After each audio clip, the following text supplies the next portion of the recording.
C'est l'effet papillon. Petite cause, grande conséquence. Alors bonjour à tous, nous allons aujourd'hui vous présenter l'effet papillon au travers de deux vidéos, dont voici la première.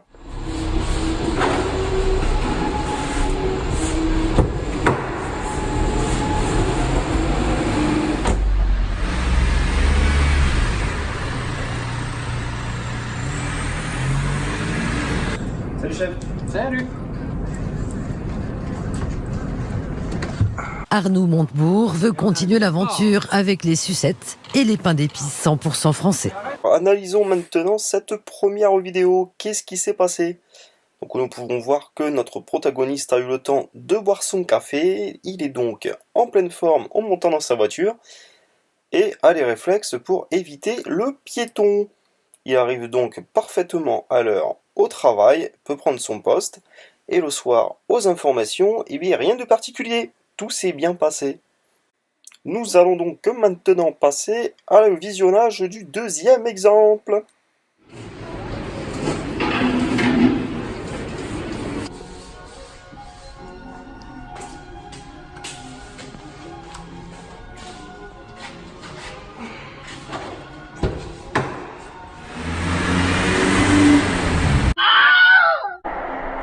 Oui chef, c'est Alexandre, mais écoute, je suis un peu à la bourre ce matin, j'ai renversé quelqu'un. Ok, ça marche, à tout à l'heure. Ah Walid, viens là, viens là. Oui. Qu'est-ce qui se passe, stagiaire, il y a un de tes collègues qui vient d'avoir un imprévu, donc faut que tu le remplaces. Voilà, pied levé, voilà, il faut que tu gères. Je vais gérer. Tu t'organises comme tu veux, mais tu gères. Et je vais savoir faire ça. Ouais, c'est bon, t'inquiète. Tu me fais confiance? Ouais, je te fais confiance. Allez, Non, ça marche, je peux faire ça. À plus. à plus. Il est 8h38 heure locale lorsqu'un Boeing 737 décolle d'Addis Abeba en Éthiopie, direction Nairobi. 6 minutes plus tard, l'avion disparaît des radars. Et dans cette deuxième vidéo, nous pouvons voir qu'un tout petit élément, comme par exemple le fait qu'il n'ait pas le temps de boire son café le matin, peut entraîner tout un tas de choses. Il est fatigué, rentre dans une personne parce qu'il n'a pas le temps de l'esquiver, est en retard au travail, le stagiaire le remplace pour le trafic aérien, et le soir à la télé, eh bien c'est le drame.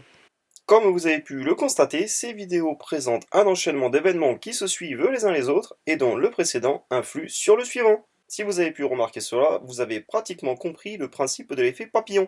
Mais donc l'effet papillon, qu'est-ce que c'est? L'effet papillon est l'allégorie, c'est-à-dire expliquer une chose abstraite par une chose concrète, de la théorie du chaos.